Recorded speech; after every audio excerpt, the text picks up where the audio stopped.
If you run a support desk or you work one, you already know the fear. Every headline says the same thing. The bots are coming for these jobs, and the customers hate the bots right back. So here's a number that stopped me. Just over 5,000 real support agents, a controlled study, and AI copilot sitting right at their elbow while they worked. The people that Copilot helped the most were not the veterans. It was the brand new rep, the one who a month earlier was drowning, missing things, staying late. And that's a very different story than the one you've been sold.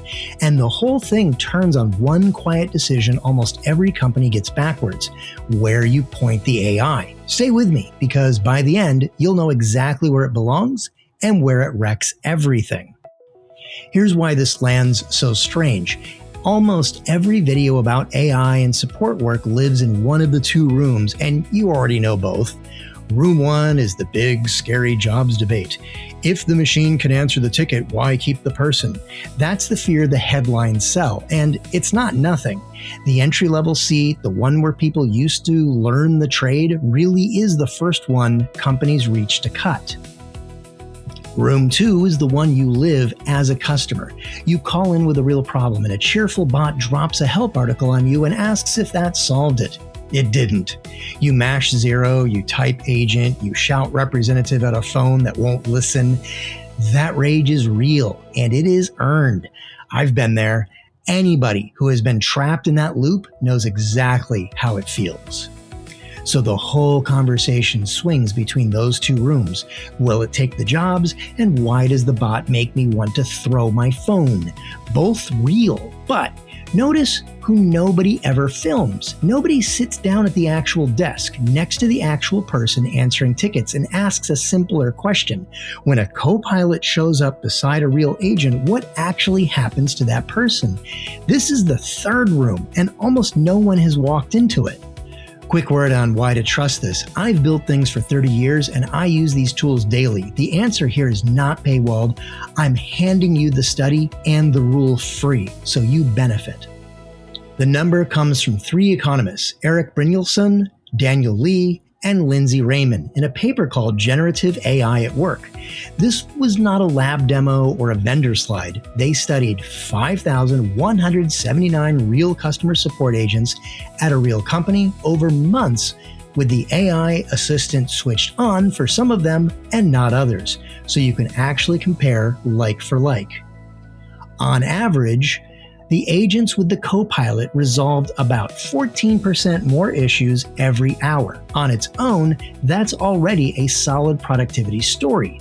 But the average hides the real find, and the real find is not how much faster, it's who got that lift.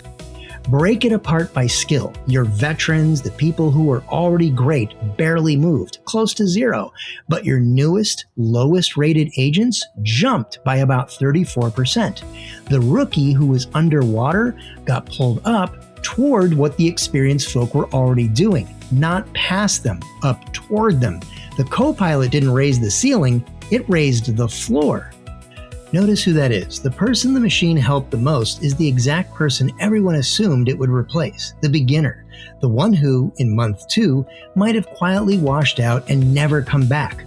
Which lands us right on the question from the top. Why the rookie and not your best rep?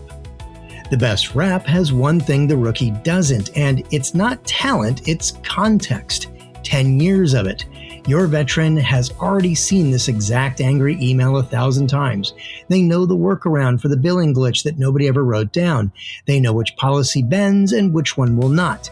They know the one sentence that calms a furious customer. None of that is in the manual, it lives in their head.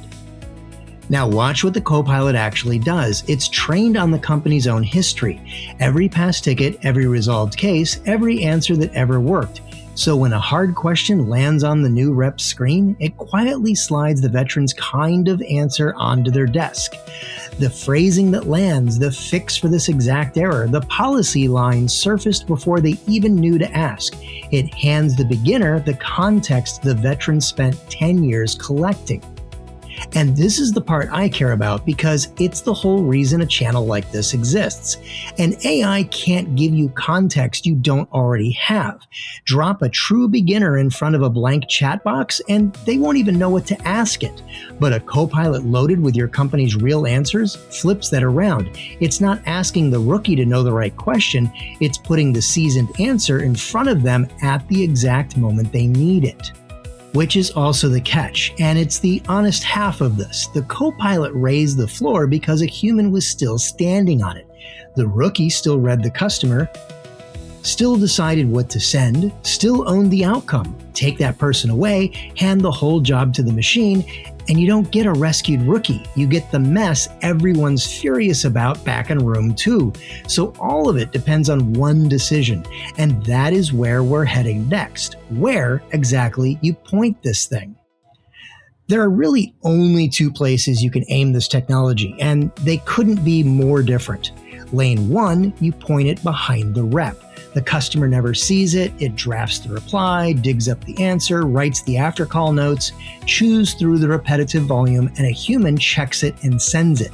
Lane 2, you point it at the customer. It becomes the front door. No human in the loop, just the bot and the frustrated person alone together. Go back to that rage from the start, the phone throwing, the shouting for a representative. Notice something. Nobody's angry about lane 1. Nobody's ever complained about the copilot behind the rep because they never see it. They just notice the new person somehow got real good, real fast.